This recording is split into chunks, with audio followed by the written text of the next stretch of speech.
तो hello everyone, कैसे हो? आई होप ठीक होगे और सभी भाइयों को मेरी राम राम। तो आज का हमारा टॉपिक है how to improve handwriting, जो कि मोस्ट इम्पोर्टेंट रहती है एग्जाम्स के अंदर, फेयर कंप्लीट करने के लिए स्कूल के अंदर भी। तो मैं आज उसी के ऊपर बात करने वाला हूँ। आज मैं आपको 2 से 3 मिनट के अंदर ही इस टॉपिक को कवर करने वाला हूं। तो बस मेरी ये शर्त है, आपको वीडियो एंड तक वॉच करनी है और हैंड राइटिंग सुधारने की गारंटी है मेरी। ठीक है, तो लेट्स स्टार्ट करते हैं हम वीडियो को। राइटिंग बिगड़ती क्यों है? क्योंकि हम ना शब्द को उसके हिसाब से नहीं लिखते। देखो, कुछ वर्ड ऐसे होते हैं हिंदी के और इंग्लिश के जो कि आप कोशिश करते हो बुक से बनाने के लिए, तो मेरी सलाह मानो ना, आप बुक के जो शब्द होते हैं उनको बना हुई मत।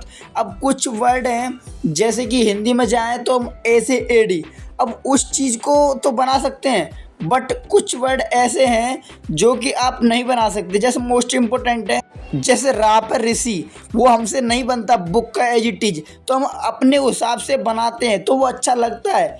तो जैसे कि इंग्लिश में जाएं तो हम ए को हम नहीं बना सकते उसके हिसाब से, आर हम उसके हिसाब से नहीं बना सकते, हम अलग तरीक़ा से बनाते हैं। तो ऐसे कुछ वर्ड होते हैं जो कि हमको बुक से नहीं बनाने होते हैं भाई, उनको इजी वे बनाओ अपनी तरफ से। आपने स्कूल के अंदर अपनी क्लास के अंदर देखा होगा कि कुछ बच्चे इम्प्रूव राइटिंग करने के लिए हैंड राइटिंग ज़्यादा करते हैं। भाई वो मोस्ट इम्पोर्टेंट होता है। मैंने भी मेरे जो वीकेंड की छुट्टी पड़ी थी ना, वैकेशन की, गर्मियों की, भाई मेरे 3 मंथ की छुट्टी पड़ी थी। 3 मंथ में मैंने 3 कॉपी भरी थी भाई।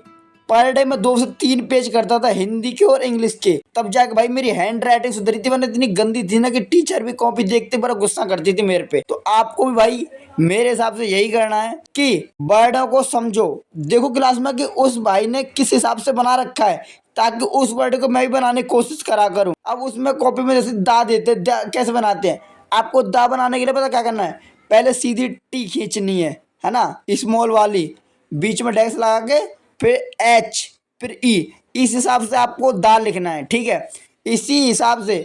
और इसके लिए देखो, कोई ना तो लिए कोई ट्रिक नहीं होती, इसके लिए ट्रिक यही है कि आपको ज़्यादा से ज़्यादा हैंड राइटिंग करनी है। ठीक है, जितनी हैंड राइटिंग करोगे, अरे मैं कह रहा हूँ कोई भी शब्द हम बार बार लिखेंगे कब तक नहीं सुधरेगा वो। बार गलती करोगे, 2 बार करोगे, तीसरी बार तो नहीं करोगे ना, तीसरी बार में उस वर्ड को तुम खुद ही बनाना सीख जाओगे।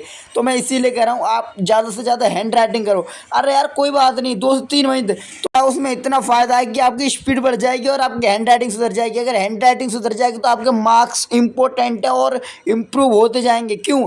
कुछ नंबर्स हमारे पता है बोर्ड कॉपी में, देन आफ्टर ये स्कूल में भी ना हमारे कुछ नंबर्स एंड इसी में वैसे कटते हैं जो कि हमारे हैंड राइटिंग अच्छी नहीं होती है। तो इसीलिए बोल रहा हूँ आपको कुछ नहीं करना, आपको हैंड राइटिंग ज़्यादा से ज़्यादा करनी है।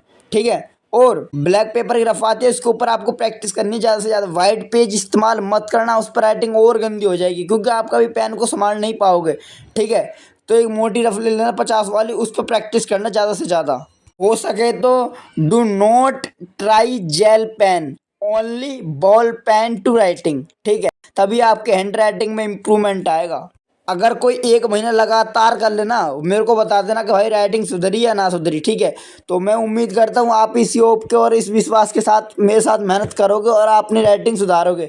तो मैं उम्मीद करता हूँ आपको वीडियो अच्छी लगी होगी। अगर अच्छी लगी हो तो एक प्यारा सा कमेंट कर देना बस।